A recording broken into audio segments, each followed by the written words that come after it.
শুরুতে যখন আমরা গল্প নিয়ে ভাই গল্পটা বলছিলেন, তারপর যখন গল্পটা শুনছিলাম আমার খুব লোভ হচ্ছিল যে আমি যদি এই গল্পটাই থাকতে পারতাম। এটা পূর্বেও বললাম, এখনও বলছি। তো রাজভাই বললো যে এই চরিত্রটা তুমি করবা। তো আবার ভাবছিলাম বসে বসে, যেহেতু গল্পটা রাজভাই আমাকে বলছে, অবশ্যই আমাকে শোনাচ্ছে, যেহেতু হয়তো আমাকে নিয়ে তার প্ল্যান আছে আর কি। তো তারপর খুশি হলাম। তারপর রাজভাই বললো 3 মাস পর এটা শ্যুট শুরু হবে। তারপর ভাই বললো যে 3 মাস পর না, আরও পরে শুরু হবে।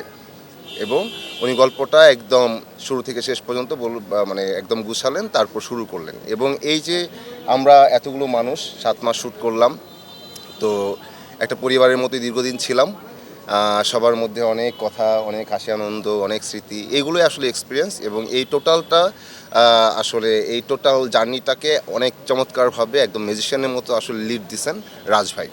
এবং গল্পটাকেও, এটা বিশাল গল্প, বাট এই পুরো গল্পটাই একটা জার্নি, একটা ইমোশনাল জার্নি, একটা মানে থ্রিলিং ড্রামা।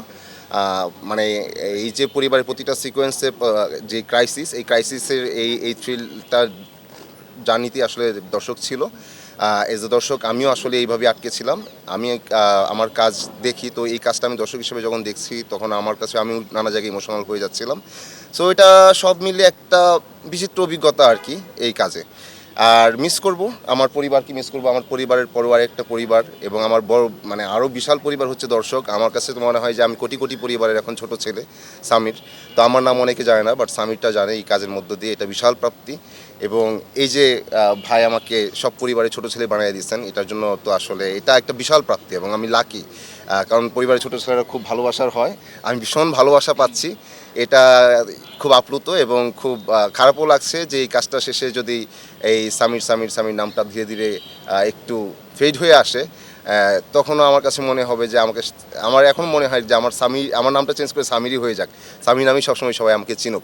এবং এই কাজটা আমার মনে হয় যে অনেক প্রজনের কাছে পৌঁছে গেছে, বাসার বাচ্চারা থেকে শুরু করে বাবা মা ভাই বোন, আমাদের এজের যারা আছে, এবং আমার যারা আছেন বাবা মায়ের বয়সের, সবাই দেখেন। সো সবার কাছে আমরা পৌঁছে গেছি।